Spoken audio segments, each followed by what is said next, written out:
Assalamualaikum warahmatullahi wabarakatuh.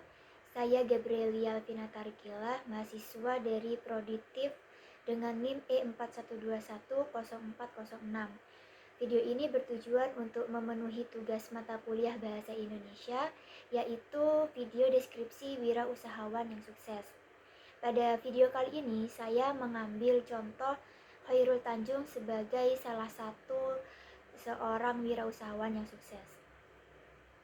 Khairul Tanjung adalah konglomerat Indonesia yang namanya berada di urutan 937 dari 1000 orang terkaya di dunia versi majalah Forbes dengan total kekayaan senilai 1 miliar US dollar. Ayah Khairul Tanjung adalah Agit Tanjung, wartawan Orde Lama yang dulu pernah menerbitkan 5 surat kabar beroplak kecil. Pekerjaan yang dilakukan Khairul Tanjung itu berbeda jauh dengan disiplin ilmu yang ditekuninya di bangku kuliah. Ketika menuntut ilmu di Fakultas Kedokteran Gigi UI tahun 1981, Khairul Tanjung mengalami kesulitan finansial untuk biaya kuliah. Saat itulah kemampuannya berbisnis diasah. Ia mulai berbisnis kecil-kecilan, menjual buku kuliah stensilan, kaos, dan sebagainya. Kemudian ia memiliki toko peralatan laboratorium dan kedokteran di bilangan Senen Raya, tepatnya di Jakarta Pusat. Namun mengalami kebangkrutan. Setelah itu ia mencoba membuka usaha kontraktor tetapi kurang berhasil sehingga ia bekerja di perusahaan baja. Lalu ia berpindah ke perusahaan rotan di mana ia bertemu dengan 3 orang rekan dan mendirikan PT Pariarti Sindutama. Nah, perusahaan ini memproduksi sepatu anak-anak untuk ekspor dan Khairul Tanjung beruntung usahanya kali ini menuai untung besar karena perusahaannya mendapat pesanan 160.000 pasang sepatu anak-anak dari Italia. Seiring berjalannya waktu, akhirnya Khairul Tanjung memutuskan untuk berkarya sendiri karena terjadi perbedaan paham dengan rekan-rekannya. Lepas dari bisnis sepatu ekspor, Khairul Tanjung mengarahkan usahanya ke konglomerasi dengan 3 bisnis inti, yaitu keuangan, properti, dan multimedia. Di bidang keuangan, ia mengambil alih Bank Tugu yang sekarang menjadi Bank Mega yang kini merangkak naik menjadi bank kelas atas. Ia juga merambah ke bisnis sekuritas, asuransi jiwa, dan asuransi kerugian. Pada sektor sekuritas, Khairul Tanjung memiliki perusahaan real estate dengan membangun Bandung Supermall pada tahun 1999. Nah, saat ini Khairul Tanjung berkecimpung di bisnis pertelevisian dengan mendirikan Transcorp yang membawahi Trans TV dan juga Trans 7. Walaupun persaingan di industri pertelevisian semakin ketat, namun Khairul Tanjung yakin bahwa Trans TV bisa terus berkembang melihat bahwa belanja TV nasional telah mencapai angka 6 triliun setahun dan 70% diantaranya akan diambil oleh televisi. Selain Transcorp, Khairul Tanjung memiliki para grup yang mengayomi 5.000 karyawan dengan para inti Holdindo sebagai kepala industri yang memiliki 3 anak perusahaan, yaitu Global Investindo, bisnis keuangan, kemudian para inti Investindo, media dan investasi, dan para inti Propertindo, yaitu properti. Nah, Khairul Tanjung melebarkan sayapnya di dunia bisnis dengan menggunakan Transcorp untuk mengakuisisi 40% saham PT Carrefour Indonesia senilai 3 triliun melalui PT Trans Retail. Setelah memiliki 40% saham Carrefour, ia kini menjadi komisaris utama PT Carrefour Indonesia didampingi oleh AM Hendro Priyono, mantan kepala BNI, dan S. Bimantoro, mantan petinggi Polri sebagai komisaris. Setelah akuisisi oleh Transcorp, komposisi pemegang saham PT Carrefour Indonesia adalah Trans Retail 40%, Carrefour SA 39%, Carrefour Nederland BV 9,5% dan Onesia BV 11,5%.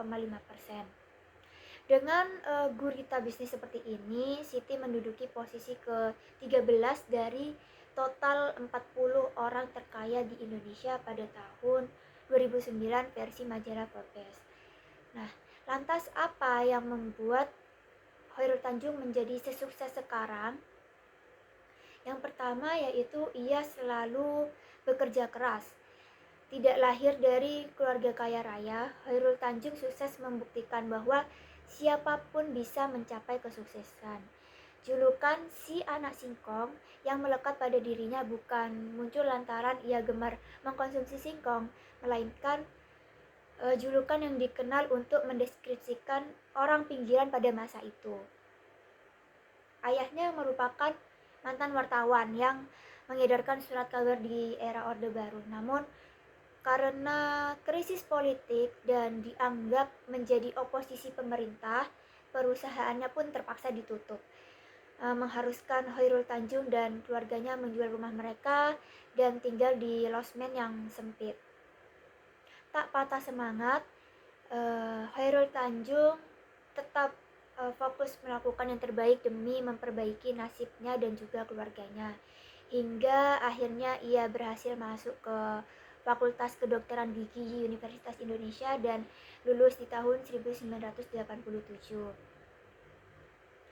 Selain menjual LKS, jasa sablon, kaos, dan fotokopi, dengan modal seadanya, ia juga bekerja keras untuk membangun sebuah toko peralatan laboratorium kedokteran di Bilangan Senen tadi. Walaupun akhirnya toko tersebut harus gulung tikar, Khairul Tanjung tidak semata-mata berhenti berjualan. Setelah lulus kuliah, ia kembali membangun usaha bersama dengan 3 rekannya dengan meminjam dana dari Bank Eksim sebesar 150 juta.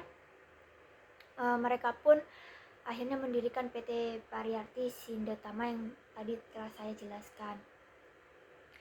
Hal kedua yang dilakukan oleh Khairul Tanjung yaitu membangun banyak relasi. Sukses dengan bisnis sepatu membuat Khairul Tanjung semakin yakin dengan kewirausahaannya. Namun karena adanya perbedaan visi dan misi antara dirinya dengan rekan-rekannya, Khairul Tanjung memutuskan untuk memisahkan diri dari PT Pariyarti Sindatama. Nah, walaupun telah sukses sebagai wirausaha, Khairul Tanjung itu tidak semata-mata melupakan rekan-rekan lamanya. Sambil mengenang 15.000 pertamanya di salah satu wawancara, Khairul Tanjung itu bernostalgia soal bagaimana seorang teman pemilik usaha percetakan kecil-kecilan bersedia membantunya berbisnis fotokopi tanpa modal di masa kuliah. Kemudian selama kuliah pun Khairul Tanjung ini terkenal sering bergabung dalam kegiatan organisasi mahasiswa. Dari situlah ia tersadar bahwa peran relasi sangatlah penting dalam mengembangkan potensi bisnis. Karena pada kenyataannya kepiawaian seorang Khairul Tanjung dalam mempertahankan dan membangun relasi berhasil membawa nama Khairul Tanjung Corp menjadi perusahaan konglomerasi yang sekarang memiliki 3 perusahaan subholding. Yang ketiga yaitu bangga berwirausaha. Menjalani karir yang sangat berbeda dengan pendidikannya yang ditempuh tidak menjadi masalah untuk Khairul Tanjung. Justru ia merasa bangga bisa mendapatkan kesempatan untuk menggali potensi kewirausahaannya di bangku kuliah. Berbekal ilmu yang didapatkan dari menjual jasa fotokopi hingga berkembang menjadi bisnis yang mengantarkannya menjadi salah satu orang terkaya di Indonesia. Bangga berwirausaha adalah kuncinya. Menurut seorang Khairul Tanjung, setinggi apapun jabatan kita di sebuah perusahaan, tetap saja kita adalah pegawai. Sementara sekecil apapun usaha yang kita jalankan, kita adalah bosnya. Selalu jujur pada setiap tindakan dan kepercayaan kepada diri sendiri. Dengan tekad yang kuat jerih payah, kita semua akan membuahkan hasil. Sekian video tentang mendeskripsikan wirausahawan sukses. Saya Gabrielia, terima kasih. Wassalamualaikum warahmatullahi wabarakatuh.